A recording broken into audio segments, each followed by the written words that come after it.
Welcome back guys. आज के इस लेक्चर में हम देखेंगे कि मीडिया क्यूरी क्या होती है। तो सीएसएस के अंदर मीडिया क्यूरी बहुत ही इंपॉर्टेंट चीज़ है। तो चलते हैं, मैं आपको एक प्रोजेक्ट दिखा देता हूँ। ये मैंने एक प्रोजेक्ट बनाया था, तो मैं आपको इसके अंदर दिखाता हूँ कि यहाँ पे मीडिया क्यूरी जो है वो कहाँ पे यूज़ हुई है और इसका जो है क्या इंपॉर्टेंस है सीएसएस के अंदर। मैं इस स्पेक पे क्लिक करता हूँ और मैंने इस तरह से इसको रिस्पॉन्सिव जो है ना ओपन कर लिया है। तो मैं आपको दिखाता हूँ जब इसकी इतनी विड्थ थी, ठीक है। ये ऊपर विड्थ आपको शो हो रही है 1691, इसकी विड्थ शो हो रही है और हाइट इसकी 706 जो है वो डिस्प्ले हो रही है, सही है। जब इसकी इतनी विड्थ है तो हमारा क्या हुआ, ये हमारा कुछ इस तरह से पेज शो हो रहा है, ठीक है। मैंने इस पे ना मीडिया क्यूरी लगाई हुई है, इसकी जो विड्थ है ना 1200 जब होगी तो ये मेन्यू जो है ना ये चेंज हो जाएगा। देखो मैं इसको छोटा करता हूँ। जब ये 1200 हो गया, अभी 1280 है, 1250, अभी 1200 हुआ ना, तो इसका ये मेन्यू जो है ना ये इस तरह के ऑप्शन में चेंज हो गया, सही है। अभी इसको देखो, अगर मैं दोबारा से वापस लेके जाता हूँ तो ये देखो ये इस तरह से हो गई। अगर मैं इसको जितना भी छोटा कर लेता हूँ ना तो ये देखो ये हमारी वेबसाइट रिस्पॉन्सिव रहती है। मैंने इसको जितना छोटा किया तो अपनी विड्थ के हिसाब से ये फिट हो गया। और हमारा ये जो ऑप्शंस वाला आ रहा है, जो हमारा मेन्यू बार था वो इस जो है ना आइकन में चेंज हो गया है। इसको क्लिक करेंगे तो हम जो है वो मेन्यू बार हमारे पास ओपन हो जाएगा, ठीक है। अगर मैं वापस से इसकी विड्थ को इंक्रीज करता हूँ, वो देखो हमारा जो है मेन्यू बार, मेन्यू जो था वो दोबारा से हमारा डिस्प्ले हो रहा है, ठीक है। तो ये मीडिया क्यूरी होती है जो डिफरेंट विड्थ पे आप डिफरेंट प्रॉपर्टीज को लगा सकते हैं। ये बेसिकली ना ऐसे वर्क करती है जैसे हमारे पास, अगर आपने कोई प्रोग्रामिंग लैंग्वेज कभी सीखी है तो उसके अंदर हमारे पास इफ एल्स स्टेटमेंट होती है। मैं आपको ज़रा इसके बारे में थोड़ा बता देता हूँ। मैं सबसे पहले फाइल को सेव कर लेता हूँ। हमारा डेस्कटॉप पे फोल्डर है लेक्चर्स नेम से, तो इसके अंदर हमने मीडिया क्यूरी पढ़नी है। तो मैं इसको media dot H T M L से हम इसको सेव कर देते हैं, सही है। मैंने इसको media dot H T M L से सेव कर दिया। अब हम जो है एच टी एम एल का बेसिक सिंटैक्स लिख लेते हैं। मैं आपको बता देता हूँ कि किसी भी प्रोग्रामिंग लैंग्वेज के अंदर ना हमारे पास इफ एल्स स्टेटमेंट, मैंने आपको बोला कि इफ एल्स स्टेटमेंट होती है, वो क्या होती है। अब देखो ये इफ होता है, इफ मीन्स दैट अगर अगर हमारी ये कंडीशन ट्रू हो तो हमारी ये स्टेटमेंट एग्जीक्यूट हो जाए, ठीक है। अगर मैं यहाँ पे लिखता हूँ ए इज़ लेस देन 10, ठीक है। इसके अंदर हमारे पास मैंने एक वेरिएबल लिया ए, और मैंने कहा अगर ए की वैल्यू 10 से छोटी है तो हमारी ये स्टेटमेंट प्रिंट हो जाए। अगर फर्ज करते हैं यहाँ पे मैं प्रिंट करवा रहा था 2, यानी कि अगर हमारा ये कंडीशन ट्रू होती है, इफ वाली कंडीशन, ए की वैल्यू 10 से छोटी आ रही है, तो हमारा 2 जो है वो आप प्रिंट कर दो, ठीक है। अगर हमारी ये कंडीशन फॉल्स हो जाती है तो फिर हम एल्स इफ की कंडीशन लगाते होते हैं। और इसके अंदर मैं लिख देता हूँ, अगर ए की वैल्यू जो है ना वो 10 से तो बड़ी है, ग्रेटर देन 10 है, सॉरी, ए की वैल्यू मैं यहाँ पे लिख देता हूँ, ए की वैल्यू जो है ना वो ग्रेटर देन 10 है। अच्छा, ये इसको ना टैग ले रहा है क्योंकि हमारा ये HTML की फाइल सेव है ना, तो इसलिए मैंने लिखा ए की वैल्यू अगर ग्रेटर देन 10 हो, और यहाँ पे मैं एंड ऑपरेटर लगा लेता हूँ, और ए की वैल्यू जो है वो लेस देन हो हमारे पास 20, ठीक है। मतलब 10 से बड़ी हो और 20 से छोटी हो, तो फिर उसके अंदर हम कंडीशन लगा देते हैं कि प्रिंट कर दो, फर्ज करते हैं 12 को प्रिंट कर दो, ठीक है। मैं यहाँ पे 12 को प्रिंट करवा रहा हूँ। और अगर ये दोनों कंडीशंस फॉल्स हो जाती हैं, अगर मतलब कि 10 से वैल्यू बड़ी है, 20 से भी बड़ी है, दोनों कंडीशन में से कोई कंडीशन हमारी ट्रू नहीं हो रही, तो हम फिर जो है ना एल्स की कंडीशन लगाते होते हैं। कि एल्स की कंडीशन के अंदर मैं फर्ज करते हैं प्रिंट करवा देता हूँ 30, ठीक है। अगर हमारी ऊपर वाली दोनों कंडीशंस ट्रू नहीं होती तो हमारी ये तीसरी कंडीशन जो है ना ये ट्रू हो जाए, ठीक है। मैं इसको जो है कमिट आउट कर देता हूँ, तो हमारा ये जो कोड है ये रन नहीं होगा। अगर आपको कमेंट का नहीं पता तो हमारी कंप्लीट जो है प्लेलिस्ट अवेलेबल है, टॉप राइट कॉर्नर पे आपको जो है कमेंट वाली वीडियो का लिंक मिल जाएगा, आप वहाँ से जाके ये वीडियो देख सकते हैं, सही है। तो चलते हैं, हम देखते हैं ये मीडिया क्यूरी किस तरह से वर्क करती है। मैं यहाँ पे क्या करता हूँ, बॉडी के अंदर आ गया और यहाँ पे मैंने एक डिव बना दिया और इसकी क्लास में दे देता हूँ कंटेनर। डिव डॉट कंटेनर से मैंने एक जो है डिव बना लिया है। और यहाँ पे मैं क्या करता हूँ, लोरम इप्सम का एक पैराग्राफ ले लेते हैं। Alt Z प्रेस करते हैं तो ये हमारी जो ओवर हो रहा होता है ना, इस तरह से हमारा नीचे ये आ रहा होता है, मतलब कि स्लाइडर आ रहा होता है, ठीक है, हमें घुमाना पड़ता है। तो इसके लिए आप Alt Z प्रेस करेंगे तो ये आपका वापस से इस तरह से आ जाएगा, ठीक है। अब मैंने एक कंटेनर लिया और उसके अंदर क्या किया, एक जो है हमारे पास डमी पैराग्राफ ले लिया मैंने लोरम इप्सम का। और यहाँ पर मैं क्या करता हूँ, स्टाइल का टैग टैग ले लेता हूँ। यहाँ पे हम अपना CSS लिखेंगे और यहाँ पे मैं क्या कर देता हूँ, जो डॉट हमारा कंटेनर है उसको मैं कुछ भी नहीं करता, जस्ट मैं अभी इसको बॉर्डर दे देता हूँ, ठीक है। सॉरी, इसको मैं कर देता हूँ बॉर्डर और 2px सॉलिड ब्लैक कर देते हैं। मैंने 2 पिक्सल का सॉलिड ब्लैक इसको बॉर्डर दे दिया, और इसी के साथ साथ मैं जो है ना इसके अंदर इसको भी रन करते हैं हम, ओपन विद लाइव सर्वर करते हैं ज़रा। अच्छा, तो ये इस तरह से डिस्प्ले हो रहा है। मैं ज़रा इसका फ़ॉन्ट साइज़ को इंक्रीज़ कर देता हूँ ताकि ये सही से जो है आपको डिस्प्ले हो। फ़ॉन्ट साइज़ मैं इसका कर देता हूँ 30 px, ठीक है। ये देखो हमारा इस तरह से स्क्रीन पे डिस्प्ले हो रहा है, ठीक है। अगर मैं इसको इंस्पेक्ट में लेके जाता हूँ, ठीक है, ये इस तरह से हमारा डिस्प्ले हो रहा है। अब मैं इस पे मीडिया क्यूरी लगाऊंगा कैसे?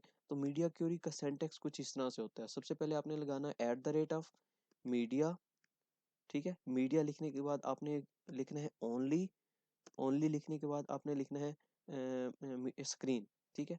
ओनली स्क्रीन मतलब आप सिर्फ स्क्रीन के लिए लगा रहे हैं, ठीक है। उसके बाद आपने इधर कंडीशन लिखनी है, जैसे हमने नीचे यहाँ पे क्या लिखा था, इफ इफ लिखा था, और इफ के अंदर कंडीशन लगाई थी, वैसे आपने क्या लिखना है, मीडिया ओनली स्क्रीन, और यहाँ पे आपने कंडीशन लगानी है।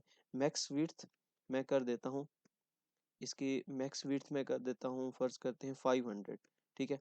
मतलब जब तक हमारी जो विड्थ है वो 500 पिक्सल रहेगी, तब तक ये हमारी कंडीशन जो है ना ये वर्क करेगी, सही है। और मैं इसकी ब्रैकेट्स लगा लेता हूँ, और इसके अंदर अब हम लिखते हैं इसकी जो हमारी कंडीशन है, मतलब जो हमारी स्टेटमेंट एग्जीक्यूट होगी। मैं यहाँ पे क्या करता हूँ, जब हमारी मैक्सिमम विड्थ 500 पिक्सल तक रहे, तब तुम क्या करो, इसका BGC बैकग्राउंड कलर जो है ना वो हम रेड कर देते हैं, ठीक है। मैंने इसका BGC बैकग्राउंड रेड कर दिया। अच्छा, इस तरह से जो हम ना मीडिया क्यूरी लिखते हैं। अच्छा, हमने एक मिस्टेक की यहाँ पे जो है ना, एंड भी का कीवर्ड जो है हम साथ में लिखते होते हैं, ठीक है, एंड, ठीक है। ये हमारा लिखने के बाद हम यहाँ पे एंड का कीवर्ड जो है ना वो लिखते होते हैं। तो अभी हम देख लेते हैं, बेसिकली हमने बैकग्राउंड कलर जो है ना वो किसका चेंज करना है, हमने इस कंटेनर वाली क्लास का बैकग्राउंड कलर चेंज करना है ना। तो इस मीडिया क्यूरी के अंदर आप डिफरेंट प्रॉपर्टीज लगाते हैं। अब हमने डॉट कंटेनर जो हमारी क्लास है इसका बैकग्राउंड चेंज करना है, तो हम यहाँ पे लिख देते हैं डॉट कंटेनर जो है ना इसका बैकग्राउंड कलर जो है वो रेड कर दो। मतलब जब हमारी विड्थ जो है ना 500 पिक्सल तक रहे, तब हमारा जो डॉट कंटेनर है इसका जो बैकग्राउंड कलर है वो रेड कर दो। अभी देखो, अभी उसकी विड्थ कितनी शो हो रही है, 852 पिक्सल, ठीक है, 852 है।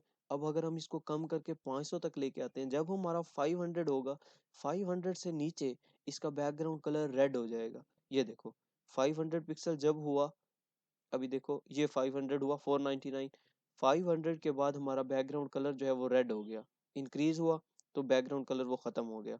अभी मैं इसको क्या करता हूँ, मिनिमम विड्थ मैंने लगा दी इतनी, और इसी के साथ साथ अगर मैं एंड लगाऊं, एंड लगाने के बाद मैं दोबारा से एक और कंडीशन भी लगा सकता हूँ। और मैंने मैक्सिमम विड्थ लगाई थी, मैं अब मिनिमम विड्थ लगा देता हूँ। मिनिमम विड्थ हम कर देते हैं 200 पिक्सल। इसका मतलब ये है कि जब 200 पिक्सल और 500 पिक्सल इसके दरमियान तुम्हारी विड्थ होगी, तब इसका बैकग्राउंड कलर रेड हो जाएगा। अभी देखो मैंने इसको छोटा किया, 500 पिक्सल से ये हमारा स्टार्ट हुआ, अब 200 पिक्सल के बाद जो है दोबारा से वो बैकग्राउंड कलर खत्म हो जाएगा। वो देखना अभी जरा, ये देखो 200 पिक्सल के बाद हमारा बैकग्राउंड कलर दोबारा से खत्म हो गया। अब हम एक और मीडिया क्यूरी लगा लेते हैं। मैंने इसी को जस्ट किया कॉपी, मैं इसको कॉपी कर किया मैंने, हाँ शिट यार, इसको मैंने कॉपी किया, और यहाँ पे ये 1 टाइम पेस्ट किया एंड ये 2 टाइम मैंने पेस्ट कर दिया। अब मैक्सिमम विड्थ में क्या कर देता हूँ, हमारे पास 800 पिक्सल कर देता हूँ, ठीक है। और मिनिमम विड्थ अब 500 तक, तो 500 पिक्सल जब तक होगा तब तक बैकग्राउंड कलर रेड रहेगा। अब 500 से ज़्यादा मिनिमम विड्थ क्या है हमारे पास 500, और मैक्सिमम विड्थ जो है वो है 800 पिक्सल, और इसका बैकग्राउंड कलर मैं कर देता हूँ पिंक, ठीक है। मतलब 500 एंड 800 के दरमियान इसका बैकग्राउंड कलर पिंक हो जाएगा। अब इससे जब ज़्यादा होगा, मतलब कि अब मैं मिनिमम विड्थ जो है वो कर देता हूँ हमारे पास 800 पिक्सल, ठीक है। 800 पिक्सल से स्टार्ट हुआ, और मैक्सिमम विड्थ हमारी जाएगी, मैं कर देता हूँ 1200 पिक्सल, ठीक है। मतलब 1200 पिक्सल से 800 पिक्सल के दरमियान ये जो एरिया है ना, इसका कलर आप कर दें ग्रीन कर दें, सही है। बैकग्राउंड कलर ग्रीन हो गया। अभी ज़रा चेक करते हैं, ये देखो ये रेड था, 500 पिक्सल से जैसे इंक्रीज हुआ हमारा पिंक कलर हो गया, और जैसे ही हमारा 800 से इंक्रीज हुआ तो हमारा बैकग्राउंड कलर जो है वो ग्रीन हो गया। अब ये ग्रीन कब तक चलेगा, 1200 पिक्सल तक, क्योंकि हमने इसके अंदर मैक्सिमम विड्थ जो है वो 1200 पिक्सल दी है। अब हम एक और मीडिया क्यूरी लगा सकते हैं, जितनी मर्जी आप मीडिया क्यूरी लगाएं लगा सकते हैं, ठीक है। लेकिन इतनी ज़्यादा लगाते नहीं है, क्योंकि ये बेसिकली हमने ना डिफरेंट डिवाइसेस के लिए इसको फिट करना होता है। मतलब अगर हमारा एक मोबाइल है, मैं अगर यहाँ पे जाता हूँ और रिस्पॉन्सिव वेबसाइट की बजाय मैं आईफोन SE करता हूँ, तो आईफोन SE की स्क्रीन इतनी होती है, ठीक है, मतलब उसकी जो विड्थ होती है वो 375 होती है। तो हम उस हिसाब से सेट करते हैं कि अगर ये किसी मोबाइल में ओपन हो तो उसके लिए एक डिफरेंट मीडिया क्यूरी होती है, मतलब एक मोबाइल की विड्थ मैक्सिमम कितनी हो सकती है, मैक्सिमम से मैक्सिमम उसकी 500 पिक्सल हो जाएगी, ठीक है। तो उस हिसाब से मतलब 500 या उससे छोटी जो स्क्रीन्स होती हैं उसके लिए हमारी जो वेबसाइट है वो इस तरह से डिस्प्ले हो, इसके लिए हमारी मीडिया क्यूरी शो होती डिस्प्ले सॉरी यूज होती है। जो टैबलेट होते हैं, अब फर्ज करते हैं टैबलेट की मैक्सिमम जो विड्थ है वो 800 पिक्सल है, 800 पिक्सल से बड़ा नहीं होता फर्ज करते हैं टैबलेट। तो हम क्या करेंगे, 800 और 500 के दरमियान अगर विड्थ हो किसी भी डिवाइस की, तो उसके लिए हमारी वेबसाइट कुछ इस तरह से दिखे, उसके लिए हम डिफरेंट मीडिया के लिए लगा देते हैं। उससे बड़ी अगर वेबसाइट होगी, मतलब डिवाइस होगी सॉरी, जैसे लैपटॉप हो गया, कंप्यूटर हो गया, तो उसके लिए हम एक और मीडिया क्यूरी लगा देते हैं कि इतनी विड्थ की अगर हमारी डिवाइस होगी तो उसके लिए जो हम प्रॉपर्टीज लगाएंगे उस हिसाब से हमारी वेबसाइट जो है वो उस डिवाइस के अंदर शो होगी, इसके लिए मीडिया क्यूरी यूज होती है। सही है। अभी देखो मैंने एक और बना दी है, और मैं यहाँ इसकी जो है मिनिमम विड्थ कर देता हूँ, वो कर देता हूँ 1200 पिक्सल, और इसी तरह से मैक्सिमम विड्थ कर देता हूँ मैं 2000 पिक्सल, 2000, ठीक है। और इसका मैं बैकग्राउंड कलर जो है वो कर देता हूँ, क्या करें, हम कर देते हैं ब्लू, ठीक है, ब्लू कर दिया मैंने। अभी देखो ये रेड है, मैंने इसको दोबारा से रिस्पॉन्सिव पे क्लिक कर देता हूँ। अभी रेड था, 500 से इंक्रीज हुआ तो हमारा पिंक हो गया, 800 से इंक्रीज हुआ तो ग्रीन हो गया, और 1200 से इंक्रीज हुआ तो ब्लू हो गया हमारा। और ये 2000 पिक्सल तक चलेगा, ठीक है। 2000 पिक्सल से हमारी अगर वेबसाइट बड़ी होती है तो हमारा दोबारा से ये कलर खत्म हो जाएगा, हमारी स्क्रीन ही 2000 पिक्सल की आ रही है तो 2000 पिक्सल तक हमारा ब्लू कलर आ रहा है। अगर इससे बड़ी हो गई हमारा डिवाइस तो हमारा ये बैकग्राउंड कलर जो है ये एंड हो जाएगा, खत्म हो जाएगा, ठीक है। तो इस तरह से हमारी जो है ना ये वर्क करती है मीडिया क्यूरी। तो आई होप सो कि मीडिया क्यूरी जो है वो आपको कंप्लीट डिटेल में समझ आ गई होगी। नेक्स्ट आने वाली वीडियोस में हम अपने डिफरेंट प्रोजेक्ट्स बनाएंगे, ठीक है, जिसके अंदर हमारी जो अब हम लेक्चर्स ले रहे हैं, जैसा कि हमने फ्लेक्स लिया, हमने ट्रांजिशन ली, एनिमेटेड एनिमेशन करेंगे हम अपने प्रोजेक्ट्स में, ठीक है। जैसा कि मैं आपको एग्जांपल दे देता हूँ, अभी मैंने जो आपको प्रोजेक्ट दिखाया है, तो ज़रा मैं इसका ये कट कर देता हूँ। मैं इसको दोबारा से अगर रिफ्रेश करूँ तो ये देखो ये इस तरह से एनिमेशन आ रही है, welcome to code with Malik Zeeshan, ये एनिमेटेड शो हो रहा है, ठीक है। ये एनिमेशन होती है। हम अपने आने वाले जो प्रोजेक्ट्स बनाएंगे उसके अंदर हम एनिमेशन सीखेंगे कि हम एनिमेशन किस तरह से बनाते लगाते हैं, ठीक है। हमने सारा कुछ सीखा हुआ है, हम उसको प्रोजेक्ट में इम्प्लीमेंट करेंगे। ये हमने हमें पता है कि हमने ये ऊपर मेन्यू किस तरह से बनाना है, हमें सारी डिटेल पता है। हमें पता है फ्लेक्स किस तरह से यूज़ करना है, हमें पता है कि मीडिया क्यूरी को किस तरह से यूज़ करना है, वेबसाइट को किस तरह से रिस्पॉन्सिव बनाना है। तो हम उसको वन बाई वन इम्प्लीमेंट करेंगे अपने प्रोजेक्ट्स के अंदर। तो फिर मिलते हैं नेक्स्ट वीडियो में, तब तक के लिए अल्लाह हाफिज़।